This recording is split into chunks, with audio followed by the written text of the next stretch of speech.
To whom was Mark written? To whom was he written? And we tried to suggest before that it was probably a non-Jewish audience. Church history says basically it was written in Rome. Church history says basically Eusebius, the early church father, not actually he wasn't a church father so much as he was an early church historian about 325 AD. Papias, early 2nd century, record that Mark was probably writing from Rome to the Romans. And so you get a very different picture than we got with Matthew.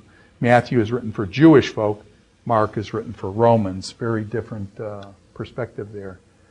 His presence in Rome is affirmed. Okay, we've looked at already 1 Peter 5:13, where Peter says, "Hey, I'm in Babylon, man. The people in Babylon send their greetings, as does my son Mark." We said that Babylon was a code word for Rome, well known, and so therefore John Mark was with Peter in Rome, and that's there so that it could very well be written to the Romans. And Colossians chapter 4 also has a similar thing like that, where it basically references John Mark and Rome and things. So, okay, so probably written in Rome. Non-Jewish examples of non-Jewish types of things. Mark translates Aramaic phrases. So, for example, and many of these you guys know, Talitha Kum. Talitha Kum in chapter 5, verse 41. Jesus is going to heal this little girl, raise her from the dead or whatever. And basically he comes to the girl and he says, Talitha Kum, which means, Talitha means little girl, kum, get up, rise up. Okay, so little girl, get up. And what happens is in the book of Matthew chapter 5, verse 41, it says, he took her by the hand and said to her, Talitha Kum. That's the Aramaic. Any Jew would have known what that meant. But in brackets, Mark says, because he's writing to a Roman audience, they don't know Aramaic, he says, which means, quote, little girl, I say to you, get up, end quote. And so he explains these phrases. The phrase Boanerges. James and John, it says here, let me just read this, chapter 3, verse 17. James, the son of Zebedee, and his brother John, both sons of Zebedee, to them he gave the name or the nickname Boanerges, which means, and then he translates it, which means sons of thunder. Now when he says sons of thunder, does that mean that Zebedee, their father, was a thunderous man? So you guys are the sons of thunder. That meant Zebedee was a thunderous guy. No, when he says sons of thunder, it means that they have the quality of that. So when you call somebody a son of something, you're not talking about their father, you're talking about they themselves have that quality. Okay, so, but anyways, he translates Boanerges, sons of thunder, he translates that. He explains Jewish customs. So Jewish customs, let me just give you a couple examples here from Mark 14:12. It says, on the first day of the feast of unleavened bread, on the first day of the feast of unleavened bread, when it is customary to sacrifice the Passover lamb. So the Passover lamb is slain on the first day of the Feast of Unleavened Bread. The Feast of Unleavened Bread is going to go on for 7 days. But on the first day of the Feast of Unleavened Bread is the Passover, when they do the Passover lamb and the things that you learned about from Exodus chapter 12. So, Mark then says, on the first day of the Feast of Unleavened Bread, when it is customary to sacrifice the Passover lamb. Jesus' disciples asked him, where do you want us to go to make preparations for you to eat the Passover? So when it is customary to sacrifice the Passover lamb, that explanation would not be needed for the Jewish people. If you were Jewish, you've done the Passover for every year of your life. You know exactly when the Passover lamb is slain. Now here's a bigger one, chapter 7, verse 2. We've looked at that before, but it's kind of interesting.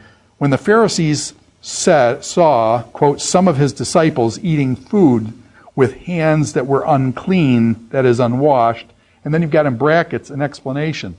The Pharisees and all the Jews do not eat unless they give their hands a ceremonial washing, holding to the tradition of the elders when they come in from the marketplace.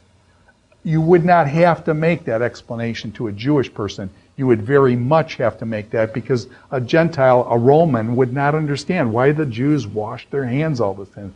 And so Mark gives a lengthy explanation of that there, again showing kind of a non-Jewish perspective. There's no mention in the book of Mark. In Matthew it says, Jesus said, I did not come to destroy the law, but to fulfill it. And there's much talk about the Torah, the law. That verse is not mentioned in the book of Mark. Okay? Again, a Roman audience, when you say, I did not come to destroy the law, but to fulfill it, the Romans, you say law to a Roman, he's probably thinking, some of the Roman legal stuff in the Senate that's going on in Rome, not Moses. They would not have been very much aware of that. So the sending out of the 12, remember how we said the sending out of the 12 was only to the Jews kind of thing, and not to go to the Gentiles? That passage on the sending of the 12 in Matthew 10 is not found in the book of Mark. He skips that whole thing of the sending of the 12.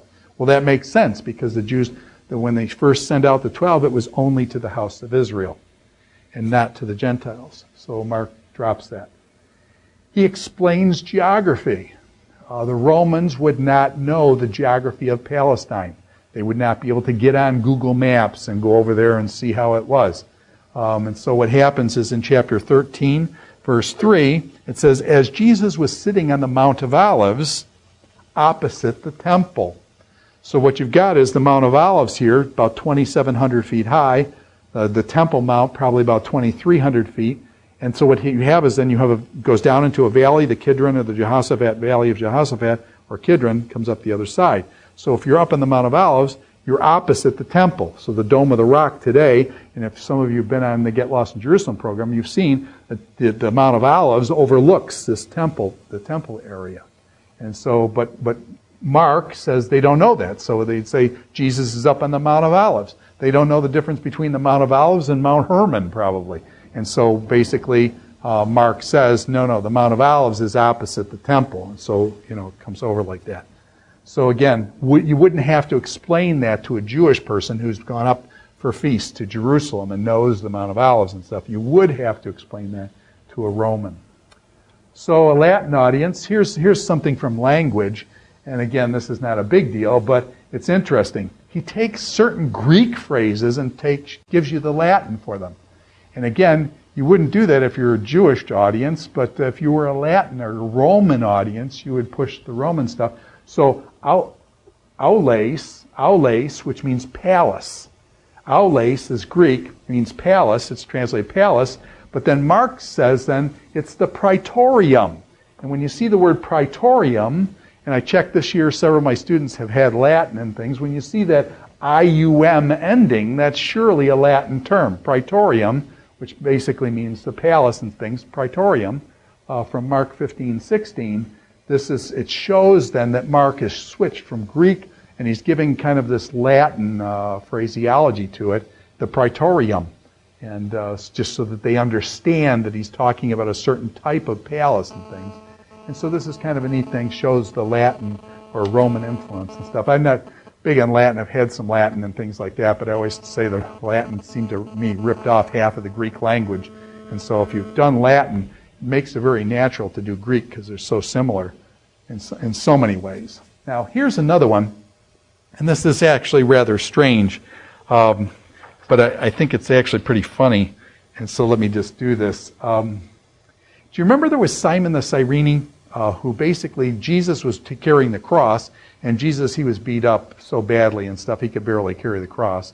He's got to carry his own cross to Golgotha. And Jesus can't carry the cross, so because he's weakened. And so what happened is they get this guy, Simon the Cyrene. He's from Cyrene, okay? Now, where is Cyrene? If you've got, and I can't make it in my hand, but suppose my hand is the boot of Italy. Okay, this is the boot of Italy. Cyrene is right across the Mediterranean, kind of in Libya, right across from where the boot is Cyrene. So anyways, it turns out that basically Roman folks are mentioned.